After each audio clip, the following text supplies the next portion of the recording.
வாக்குகளை சிதறவிடாமல் திமுகவுக்கு எதிராக ஒருங்கிணைக்கலன்னா திமுக வெற்றியை தடுக்க முடியாது என்பது பிஜேபி அதிமுகவில் உள்ள எல்லாருக்குமே தெளிவாக தெரிஞ்சிருக்கு. எடப்பாடி யாரையும் சேர்த்துக்க மாட்டேன்னு பிடிவாதமாக இருக்கிறது தான் இப்போ பிரச்சனையாக இருக்குது. சந்திப்பு என்பது அவரை உள்ளே இழுப்பதற்கான முயற்சி தான், அதில் சந்தேகம் கிடையாது. ஓபிஎஸ்ஸை ஏடிஎம்கேல சேர்த்துக்கணும், டிடிவியை என்டிஏ கூட்டணியில் சேர்த்துக்கணுன்றது தான் பிஜேபியோட ஸ்ட்ராட்டஜியாக இருக்குது. அமித்ஷா சொன்ன வார்னிங் அவர் எடப்பாடி கேட்டிருந்தாருன்னா மற்றவங்க எல்லாம் கேட்டாங்க, ஓபிஎஸும் கேட்டார். இத்தனைக்கும் ஏடிஎம்கே சிம்பலில் நிற்க வைக்கிறாங்க. அப்படின்னா விப்பு கண்ட்ரோலில் இருந்திருக்கும், எடப்பாடி கண்ட்ரோலில் தான் அவங்க இருந்திருப்பாங்க. அவர் கேட்கவில்லை, அதனால் அந்த விளைவு தான் அது. எடப்பாடியார் அவர்கள் ஓபிஎஸ் செங்கோட்டையனை சேர்த்துக்கொள்ள கூட தயாராக இருக்கிறார். ஆனால் டிடிவி சசிகலாவை முற்றிலும் ஒதுக்குறார். ஓபிஎஸ்ஸை நீக்கியாச்சு, ஓபிஎஸ்ஸை உள்ளே இழுக்கணும்னா ஒரு கோர்ட்டு கேஸெல்லாம் வாபஸ் வாங்கணும். சசிகலா லிஸ்ட்லேயே இல்லைங்க. சசிகலாவை சேர்த்துக்கொள்ள சொல்லி பிஜேபி கூட எடப்பாடிக்கு எந்த அழுத்தமும் கொடுக்கவில்லை என்று தான் நான் கேள்விப்படுகிறேன். இந்திய கூட்டணியிலேருந்து தினகரன் வந்ததுக்கு அப்புறமா தொடர்ந்து விஜயோட புகழை தொடர்ந்து பாடிட்டு இருக்காரு. நாளுக்கு நாள் விஜயோட கட்சிக்கே சேர்ந்துருவார்ன்ற மாதிரி அவ்வளோ புகழ் பாட காரணம் என்ன? ஆப்ஷன் தேடுறாருங்க அவர். எடப்பாடி சேர்த்துக்க மாட்டாருன்றதை அவருக்கு ஏதோ உள்ள உறுத்திக்கிட்டே இருக்குது. இதுக்கு மேலே போய் நம்ம இறைஞ்ச முடியாது அப்படின்ற லெவலுக்கு வந்துட்டார் அவர். ஒரு அரசியல்வாதி தன்னோட ஆல்டர்னேட்டிவ் தான் எப்பயுமே தேடுவார். இன்றைக்கி எல்லா கட்சிகளிலும் இருக்கக்கூடிய ஓரங்கட்டப்பட்டவர்கள், அதிமுக, திமுக, காங்கிரஸ், பிஜேபி, அமமுக, மதிமுக, இந்த கட்சிகளில் எக்ஸப்ட் கம்யூனிஸ்ட் கட்சிகள், ஓரங்கட்டப்பட்டவர்கள் எல்லாருக்குமே விஜய் மீது ஒரு தீவிரமான ஒரு காதல் இருக்கிறது. விஜயோட கடைக்கண் பார்வை தங்கள் பக்கம் திரும்பாதா என்று அவர்கள் இயங்குகிறார்கள். நான் பெயர் சொல்ல விரும்பலை, எனக்கு தெரிஞ்ச அரசியல்வாதிகளை இப்போ இந்த கட்சிகள் எல்லாத்துலேயுமே இருக்காங்க. அண்ணாமலை தான் எங்கள்கிட்ட கூட்டணிக்கு நின்னாரு, அண்ணாமலையால் நான் கூட்டணி சேர்ந்தேன் தினகரன் சொல்லியிருந்தாரு. இப்போ அண்ணாமலையை திரும்பி தூது அனுப்பியிருக்காங்க சார். அண்ணாமலையால் திரும்பி இந்த ஒரு ஒன்றுபட்ட அதிமுக உருவாக்க முடியுமா? அமித்ஷாவால் தான் உருவாக்க முடியும், அண்ணாமலையாலெல்லாம் உருவாக்க முடியும். அப்படி யாராலேயாவது உருவாக்க முடியும்னா அது அமித்ஷா அவர்களால் தான் உருவாக்க முடியும். டிடிவி தினகரன் அவர்கள் அமித்ஷா சொல்கிறது மீறிலாம் போக மாட்டார். அவருக்கு சில நிர்பந்தங்கள் இருக்கின்றன. அதனால் அவரால் பிஜேபிக்கு எதிராக அவர் போக முடியாது.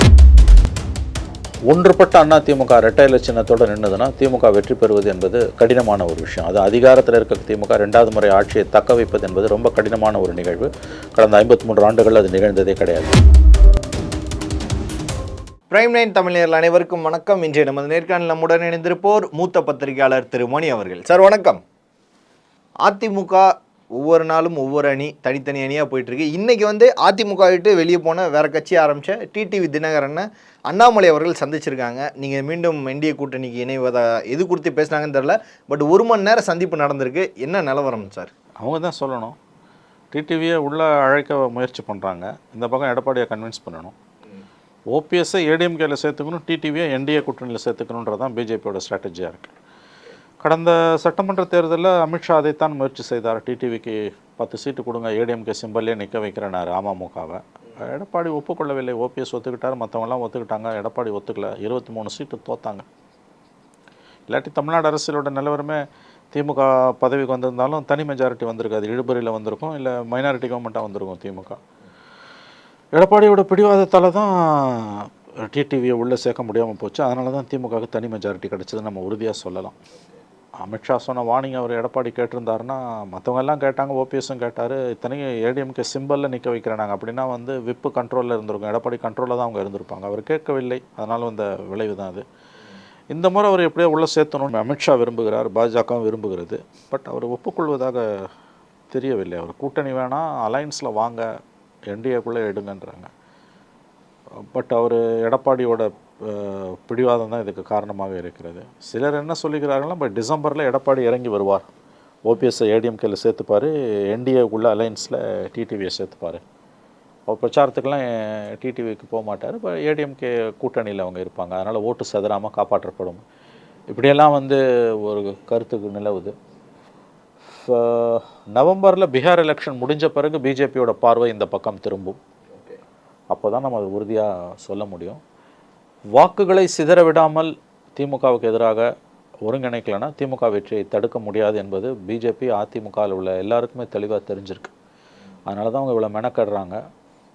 எடப்பாடி யாரையும் சேர்த்துக்க மாட்டேன்னு பிடிவாதமாக இருக்கிறது தான் இப்போ பிரச்சனையாக இருக்குது. டிசம்பரில் அவர் இறங்கி வருவார் என்ற ஒரு கருத்து நிலவுகிறது. அது எந்த அளவு உண்மை நமக்கு தெரியாது. 2வது, டிடிவி தினகரன் அவர்கள் அமித்ஷா சொல்கிறது மீறிலாம் போக மாட்டார். அவருக்கு சில நிர்பந்தங்கள் இருக்கின்றன. அதனால் அவரால் பிஜேபிக்கு எதிராக அவர் போக முடியாது. அவருக்கு அந்த கம்பல்ஷன்ஸ் இருக்குது. பட் அவர் எடப்பாடி தொடர்ந்து இப்படி அவமரியாதை செய்வாரே, ஆனால் அவருக்கு டிடிவிக்கு வேறு ஆப்ஷன் இல்லை. பட் இறுதியில் அவர் அமித்ஷாவை மீறி போவாரா என்பது கஷ்டமான கேள்வி. அதனால் அமித்ஷா வந்து ஏதாவது ஒரு அரேஞ்ச்மெண்ட் பண்ணுவாருன்னு தான் சொல்கிறாங்க. பார்க்கலாம், இன்னும் 2 மாதம் இருக்குது உங்களுக்கு. இந்த சந்திப்பு என்பது வந்து அவரை உள்ளே இழுப்பதற்கான முயற்சி தான், அதில் சந்தேகம் கிடையாது. சமீபத்தில் ஒரு சில ஊடகங்களில் கசிந்த செய்தி என்ன அப்படின்னா, எடப்பாடியார் அவர்கள் ஓபிஎஸ் செங்கோட்டையனை சேர்த்துக்கொள்ள கூட தயாராக இருக்கிறார். ஆனால் டிடிவி சசிகலாவை முற்றிலும் ஒதுக்குறார். ஏன்னா தொடர்ந்து எடப்பாடியாரை பற்றி அவதூறு பரப்புறதுல தொடர்ந்து தரக்குறைவாக பேசுகிறதுல ஃபஸ்ட்டு இருக்கிறவர் வந்துட்டு டிடிவி தினகரனாக இருக்கிறாரு. ஓபிஎஸ் செங்கோட்டையனை சேர்க்குற மனநிலைக்கு அவர் வந்துடுவாரா? டிடிவி ஏற்கனவே தனி கட்சி தான் வச்சுருக்காரு. இதை முதல்ல புரிஞ்சுக்கணும். நம்ம கட்சியை வந்து என்டிஏல சேர்த்துக்கிறதுக்கு தான் அவரோட எதிர்ப்பு இருக்கலாமே ஒழிய அதிமுகவில் டிடிவியை சேர்ப்பது என்ற கேள்வியே எழவில்லை. அவர் எப்பயோ தனியாக போயிட்டார். தனியாக ஒரு கட்சி வச்சார், 2 எலெக்ஷனில் தனியாக நின்னார், தோத்தார். அவர் கதை வேறு. ஓபிஎஸும் செங்கோட்டையனும் அதிமுகக்குள்ளே தான். செங்கோட்டையும் ஆல்ரெடி ஏடிஎம்கில் தான் இருக்கார், அவர் ஒன்றும் நீக்கலை. அடிப்படை உறுப்பினர் பதவியிலேருந்து நீக்கலை, கட்சிக்குள்ளே தான் இருக்கார். ஓபிஎஸ்ஸை நீக்கியாச்சு. ஓபிஎஸ்ஸை உள்ளே இழுக்கணும்னா ஒரு கோர்ட்டு கேஸெல்லாம் வாபஸ் வாங்கணும். சசிகலா லிஸ்ட்லேயே இல்லைங்க. சசிகலாவை சேர்த்துக்கொள்ள சொல்லி பிஜேபி கூட எடப்பாடிக்கு எந்த அழுத்தமும் கொடுக்கவில்லை என்று தான் நான் கேள்விப்படுகிறேன். சசிகலாவை நீங்கள் சேர்த்துக்கொள்ளுங்கள் என்று எந்த விதமான ஒரு யோசனையும் தாக்கியதும் அமித்ஷாவிடமிருந்து வரவில்லை. அமித்ஷா சொல்வது 2 பேர் தான். ஓபிஎஸ்ஸை ஏடிஎம்கேல சேர்த்துக்கோங்க, டிடிவியை நான் வந்து ஏடிஎம்கே சிம்பிள்லேயே நிற்க வைக்கிறேன், அவர் என்டிஏல இருக்கட்டும், அதை நீங்கள் வேணான்னு சொல்லாதீங்க. இதுதான் அவங்க சொல்கிறாங்க. இது 2ஐயும் இப்போதைக்கு அமித்ஷா எடப்பாடி மறுத்து கொண்டிருக்கிறார். இதுதான் சிக்கல். இப்போ என்டிஏ கூட்டணியிலேருந்து தினகரன் வந்ததுக்கு அப்புறமா தொடர்ந்து விஜயோட புகழே தொடர்ந்து பாடிட்டு இருக்காரு. நாளுக்கு நாள் விஜயோட கட்சிக்கே சேர்ந்துருவார்ன்ற மாதிரி அவ்வளோ புகழ் பாட காரணம் என்ன சார்? ஆப்ஷன் தேடுறாருங்க அவர். எடப்பாடி வந்து சேர்த்துக்க மாட்டாருன்றதை அவருக்கு வந்து ஏதோ உள்ளே உறுத்திக்கிட்டே இருக்குது. இதுக்கு மேலே போய் நம்ம இறைஞ்ச முடியாது அப்படின்ற லெவலுக்கு வந்துட்டார் அவர். ஒரு அரசியல்வாதி தன்னோட ஆல்டர்னேட்டிவ் தான் எப்போயுமே தேடுவார். அனாவசியமாக ஒரு வார்த்தை விஜய் பற்றி, இப்போ நான் வந்து விஜய் பற்றி விஜயோட ப்ளஸ் அண்ட் மைனஸை நான் பார்த்து பேசிட்டு போயிட்டே இருப்பேன். எனக்கு எந்த எதிர்பார்ப்பும் விஜய் கிட்ட கிடையாது. தப்புனா தப்பு, சரினா சரி, அவ்வளோதான். கூட்டம் கொடுத்து பிரமாதமான கூட்டம், ஆன்டி இன்கம்பன்சி கடுமையாக இருக்குது. அதோட விளைவு தான் இது. ஷானவாஸ் சொல்லக்கூடிய குற்றச்சாட்டுகள் ஒன்றும் பெரிய குற்றச்சாட்டுகள் கிடையாது. விவரப்பிழைகள் வந்து ஒரு புதுமுகமாக இருக்க அரசியல்வாதிக்கு ரொம்ப சகஜம். அதை குறையாக வச்சு ஷானவாஸ் பேசுகிறாருன்னா வந்து மெயின் இஷ்யூவை ஷானவாஸ் வந்து அட்ரஸ் பண்ணாமல் தப்பிச்சு ஓடுறாரு. இவ்வளோ பெரிய கூட்டம் கூடுறது வந்து திமுக கூட்டணிக்கு ஷானவாஸுக்கு பெரிய நெருக்கடியாக மாறப்போகுது. இந்த உண்மை தெரிஞ்சு தான் விஜயோட தவறுகளை வந்து சுட்டி காட்டுறது மூலமாக பிரச்சனையை ஷானவாஸ் திசை திருப்புறாரு அப்படின்னு நான் பேசிட்டு போவேன். எனக்கு எந்த உள்நோக்கமும் கிடையாது. விஜய்கிட்ட போய் நான் நாளைக்கு நிற்க போகிறதோ இல்லை விஜய்கிட்ட போய் எதை எதிர்பார்ப்பேன், எனக்கு எதுவுமே கிடையாது. ஆனால் நான் சொல்லக்கூடிய இதே கருத்தை டிடிவி சொன்னார்னா அதுக்கு அர்த்தம் வேறு. டிடிவினா not only TTV, any politician. ஒரு விஷயம் நல்லா புரிஞ்சுக்கோங்க ரெக்ஸு, இன்றைக்கி எல்லா கட்சிகளிலும் இருக்கக்கூடிய ஓரங்கட்டப்பட்டவர்கள், அதிமுக, திமுக, காங்கிரஸ், பிஜேபி, அமமுக, மதிமுக, இந்த கட்சிகளில் எக்ஸப்ட் கம்யூனிஸ்ட் கட்சிகள், ஓரங்கட்டப்பட்டவர்கள் எல்லாருக்குமே விஜய் மீது ஒரு தீவிரமான ஒரு காதல் இருக்கிறது. விஜயோட கடைக்கண் பார்வை தங்கள் பக்கம் திரும்பாதா என்று அவர்கள் இயங்குகிறார்கள். நான் பெயர் சொல்ல விரும்பலை, எனக்கு தெரிஞ்ச அரசியல்வாதிகள் இப்போ இந்த கட்சிகள் எல்லாத்துலேயுமே இருக்காங்க. விஜயை அவர்கள் புகழ் பாடுவது உள்நோக்கத்துடன் தான்.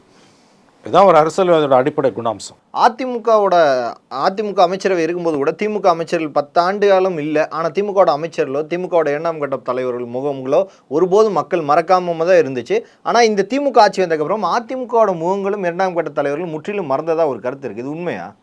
இல்லைங்க, மறந்துட்டாங்கன்னெலாம் சொல்ல முடியாதுங்க. அது தவறான பார்வை. அது அவங்களுக்கு அரசியல் பண்ண தெரியலங்க. அதிமுக அரசியல் பண்ண தெரியல. அவங்களுக்கு அதிகாரத்தை காப்பாற்றணுன்ற அந்த கில்லர் இன்ஸ்டிங்க்ட் இல்லை. இருக்கிற சொத்தை காப்பாற்றிக்கிட்டால் போதும், அதுக்கு தான் அரசியல்ன்ற முடிவுக்கு வந்துட்டாங்க. அதனால தான் உங்களுக்கு இந்த கேள்வி வருது. அப்படி ஒன்றும் மக்கள் மறந்துட்டாங்கன்னு சொல்ல முடியாது. அது தவறான பார்வை. அண்ணாமலை தான் எங்கள்கிட்ட கூட்டணிக்கு வந்து கின்னாரு, அண்ணாமலையால் நான் கூட்டணி சேர்ந்தேன் தினகரன் சொல்லியிருந்தாரு. இப்போ அண்ணாமலையை திரும்பி தூது அனுப்பியிருக்காங்க சார். அண்ணாமலையால் திரும்பி இந்த ஒரு ஒன்றுபட்ட அதிமுக உருவாக்க முடியுமா? அமித்ஷாவால் தான் உருவாக்க முடியும், அண்ணாமலையாலெல்லாம் உருவாக்க முடியாது. அப்படி யாராலேயாவது உருவாக்க முடியும்னா அது அமித்ஷா அவர்களால் தான் உருவாக்க முடியும். டிசம்பர் வாக்கில் கிளாரிட்டி கிடைக்கும்னு எதிர்பார்க்கப்படுகிறது. ஏன்னா பிஜேபியோட முழு கவனமும் அங்கே இப்போ பீகார் எலெக்ஷன் பக்கம் நிற்குது. அமித்ஷா வீட்டில் எடப்பாடி சந்தித்து பேசியது, தனியாகவும் அவர்கள் பேசியது, சில உடன்படிக்கைகள் எட்டப்பட்டதாக சொல்லுகிறார்கள். அதனுடைய விவரங்கள் நமக்கு பை டிசம்பரில் தான் தெளிவாக கிடைக்கும். ஆகவே இந்த விஷயத்தில் வந்து பிஜேபியோட அடுத்தடுத்த கட்ட செயல்பாடுகள் எப்படி இருக்கும், எடப்பாடியோட செயல்பாடுகள் என்ன என்பதை பை டிசம்பர் தான் நம்ம சொல்ல முடியும். லாஸ்ட் வேர்டுன்னு பாலிடிக்ஸில் எதுவுமே கிடையாது. பாலிடிக்ஸில் ஒன்லி கமா தான், ஃபுல் ஸ்டாப் கிடையாது. ஓபிஎஸ் உள்ளே சேர்ந்தார்னா இந்த பிரச்சனை தீர்ந்துருங்க. ஒன்றுபட்ட அதிமுகன்னு சொல்லும்போது அது ஒரு மனுஷனை பற்றி தான் இருக்குது. ஓபிஎஸ் செங்கோட்டை ஆல்ரெடி இருக்கார். டிடிவி கட்சியிலே இல்லை, அவர் சசிகலா லிஸ்ட்லேயே இல்லை. அதனால் ஓபிஎஸ்ஸை மட்டும் சேர்த்துட்டாருன்னா எல்லாமே நார்மலைஸ் ஆகிடும். ஆனால் எடப்பாடி அவர்கள் அமித்ஷாவை சந்திச்சதுக்கப்புறம் அடுத்த நாள் நயனா நயந்திரன் எடப்பாடியார் வீட்டுக்கு போகிறாரு, அண்ணாமலை வந்து தினகரன் வீட்டுக்கு போகிறாரு. தொடர்ந்து இந்த சந்திப்புகள்லாம் நடக்குது. அங்கே அமித்ஷா சொன்னதோட தொடர் விளைவுகள் தான் இது. எடப்பாடியே ஒரு அழுத்தத்தில் அவங்க வைக்கிறாங்க. சரி, நீங்கள் ஒரு விஷயம் நல்லா புரிஞ்சுக்கணும். ஒன்றுபட்ட அதிமுக இரட்டை இலை சின்னத்தோடு நின்றுதுன்னா திமுக வெற்றி பெறுவது என்பது கடினமான ஒரு விஷயம். அது அதிகாரத்தில் இருக்க திமுக 2வது முறை ஆட்சியை தக்க வைப்பது என்பது ரொம்ப கடினமான ஒரு நிகழ்வு. கடந்த 53 ஆண்டுகள் அது நிகழ்ந்ததே கிடையாது. இது வந்து பிஜேபி ஹைகமாண்டுக்கு ரொம்ப நல்லா தெரியும். பிஜேபி ஹைகமாண்டுக்கு இது ரொம்ப நல்லா தெரியும். இப்போ இருக்க கண்டிஷனில் அதிமுக உடஞ்சி பார்லிமெண்ட் எலெக்ஷன் மாதிரி அதிமுக எடப்பாடி தலைமையிலான அதிமுகவோட, அப்போ பிஜேபி தனியாக நின்றுது. இப்போ எடப்பாடி தலைமையிலான அதிமுக பிஜேபி போய் ஓபிஎஸ் தனியாக டிடிவி தனியாக நின்று அந்த முக்குளத்தோர் வாக்குகள்லாம் உடையுது. ஒரு 20 தொகுதிகளில் அடி வாங்கும். ப்ளஸ் விஜய் ஃபேக்டரும் வருது. அப்படின்னும் போது திமுகவுக்கு தான் அது தெளிவான அட்வான்டேஜ். கேக் வாக் எழுதி கொடுத்துடலாம் ரிசல்ட். ஒன்றுபட்ட அதிமுக உருவாகாமல் எடப்பாடி தலைமையிலான அதிமுகவோட பிஜேபி கூட்டணி சேர்ந்து திமுக வலுவான கூட்டணியாக போய் விஜய் ஃபேக்டர், விஜய் ஒரு பக்கமும் சீமான ஒரு பக்கமும் நின்னாங்கன்னா எழுதி வைத்துக் கொள்ளுங்கள், திமுக வந்து ரொம்ப கிளியராக ஸ்வீப் பண்ணிட்டு போயிடுவாங்க. மிகப்பெரிய வெற்றி அடைவார்கள். 89 ஜெயிச்ச மாதிரி. இது பிஜேபிக்கு ரொம்ப நல்லா தெரியும். அதனால் அதை தடுப்பதற்கு அவர்கள் எந்த எல்லைக்கும் போவார்கள். எடப்பாடியை வழிக்கு கொண்டு வர பார்ப்பார்கள். முடிந்த வரையில் எல்லா விதமான நிர்பந்தங்களும் அவருக்கு கொடுக்கப்படும். அதே நேரத்தில் ஓபிஎஸ்ஸையும் வந்து சொல்கிறத கேட்டு நடந்துக்கோங்கன்னு கன்வின்ஸ் பண்ணுறதுக்கு பார்ப்பாங்க. டிடிவியை கூட்டணியில் வாங்க, பெரிய அளவில் இனிமேல் அவரை பற்றி பேசாதீங்கன்னு கட்டுப்படுத்துவார்கள். எல்லா முனைகளையும் இதை செய்வாங்க. இந்த எல்லா முயற்சிகளுமே இப்போ டிசம்பர் தான் நமக்கு தெளிவாக உருவாகும். திரும்பவும் நான் சொல்கிறேன், 4 முனை போட்டியில் அதிமுகவும் உடஞ்சி ஓபிஎஸ் டிடிவி தனியாக எடப்பாடி தலைமையிலான பிஜேபியோட கூட்டணி போச்சுன்னா எந்த லாபமும் எடப்பாடிக்கோ பிஜேபிக்கோ கிடையாது. திமுக வந்து ரொம்ப சுலபமாக ஆட்சியை தக்க வைத்துக்கொள்ளும். இந்த விஷயம் உங்களையும் என்னையும் விட அமித்ஷாக்கு நல்லா தெரியும். அப்படி இருக்கும்போது அவங்க எப்படி அதை அலோவ் பண்ணுவாங்க? திமுகவுக்கு இருக்கிற ஒரே பலமே அதிமுக உடஞ்சிருக்குன்ற ஒரு நம்பிக்கையா? அப்சல்யூட்லி. திமுகவோட ஒரு 2 பலம். ஒன்று டெல்லியில் மோடி ஃபேக்டர். மோடி அங்கே டெல்லியில் இருக்க வரைக்கும் திமுக வாசிச்சுக்க முடியாதுன்னு. ஏன்னு கேட்டிங்கன்னா Modi Modi Modi, BJP BJP BJP, Hindutva Hindutva Hindutva, மதவாதம் மதவாதம் மதவாதம், இதை சொல்லி தான் வண்டியை ஓட்டிகிட்டு இருக்கீங்க. நம்பர் 1. நம்பர் 2 பலம், நம்பர் 1 பலம் பிஜேபி, நம்பர் 2 மோடி, நம்பர் 2 பலம் உடஞ்ச அதிமுக. நம்பர் 1 பலத்தை வந்து நீங்கள் ஒன்றும் அவ்வளோ மோடி இருக்க வரைக்கும் ஒன்றும் பண்ண முடியாது. ஆனால் ஒன்றுபட்ட அதிமுக உருவெடுத்ததுனால திமுகவுக்கு மிகப்பெரிய பின்னடைவது. ஞாபகம் வச்சுக்கோங்க. களத்தில் அதிகாரத்தில் இருக்கும் பொழுது ஒன்றுபட்ட அதிமுக எதிரில் இருக்கக்கூடிய கட்டத்தில், ரெட்டையில எதிராக இருக்கக்கூடிய கட்டத்தில் ஒருபோதும் திமுக ஜெயிச்சதில்லை. இதை மட்டும் மனதில் வைத்துக் கொள்ளுங்கள். அப்போ இருந்து இப்போ வரைக்குமே புதுசாக ஆரம்பித்த கட்சிகள் வரைக்குமே நேர் எதிராக எதிர்க்கிறது பாஜக தானே சார்? அப்படிப்பட்ட பாஜக கூட்டணியில் இருக்க அதிமுக எடுத்துக்கிறாங்களா சார் மக்கள்? இது பாருங்கள், அசம்பிளி எலெக்ஷனில் வேறு கால்குலேஷன், பார்லிமெண்ட் எலெக்ஷனை வச்சு எல்லாரும் பேசுகிறாங்க. 19-24 ஸ்வீப் பண்ணுச்சு. 40 சீட்டு கிட்டத்தட்ட 39க்கு 40க்கு ஒன்றும் வித்தியாசம் கிடையாது. 100% தான் நம்ம எடுத்துக்கணும். ஆனால் இதுக்கு நடுப்புற வந்த 21 அசம்பிளி எலெக்ஷனில் அந்த கூட்டணி அதிமுக கூட்டணி 75 சீட்டு ஜெயிக்குது. 66 + 5 பாமக + 4 பிஜேபி. 75னா பார்லிமெண்ட்டில் 13 சீட்டு. அதுவும் அதிகாரத்தில் இருந்து 5 வருஷம் ஆண்டுட்டு மக்கள்கிட்ட போகும்போது எதிர்த்தரப்பில் ஒன்றுபட்ட அதிமுக இருக்குதுன்னா மற்ற எந்த கட்சி எப்படி இருந்தாலும் ஒன்று ஆட்சி மாற்றம் வரும், இல்லைன்னா இழுபறியில் வந்து நிற்கும். திமுக ஜெயிக்கிறது பெருசு இல்லைங்க. 118 வாங்கணும், மேஜிக் மார்க். 117 வாங்கினாலும் அமித்ஷா விளையாடுவார். ஒன்றுபட்ட அதிமுக தாங்க பிஜேபியோட ஒரே பலம். இப்படியே அதிமுகவை பிளவுபட்டுட்டு அவங்க பிஜேபி ஏடிஎம்கேவோட போச்சுன்னா எந்த பிரயோஜனமும் இல்லைங்க. அது அமித்ஷாவுக்கு தெரியும். அதுக்கு அலையன்ஸ் வராமலே இருக்கலாம். விஜய் போக தன்னோட பலத்தை இன்னும் கொஞ்சம் அதிகமாக காட்டுனா அந்த கூட்டணியை வந்து விஜய் இழுக்க பார்ப்பாங்களா சார்? பலத்தை காட்டுறதெல்லாம் முக்கியம் இல்லைங்க, பலம் கூடணும். காட்டலாம் முடியாது. இல்லை நீங்கள் அமித்ஷா கிட்டலாம் வந்து மோடி கிட்டலாம் வந்து சீன்லாம் போட்டு வண்டி ஓட்ட முடியாது. உங்கள் உண்மையான பலம் என்னன்றது அவங்களுக்கு தெரியும் நல்லா. கடைசி நேரத்தில் விஜய் ஏடிஎம்கே கூட்டணிக்கு போகிறதுக்கு ஒரு 10% வாய்ப்பு இருக்குது. 90% வாய்ப்பு கிடையாது.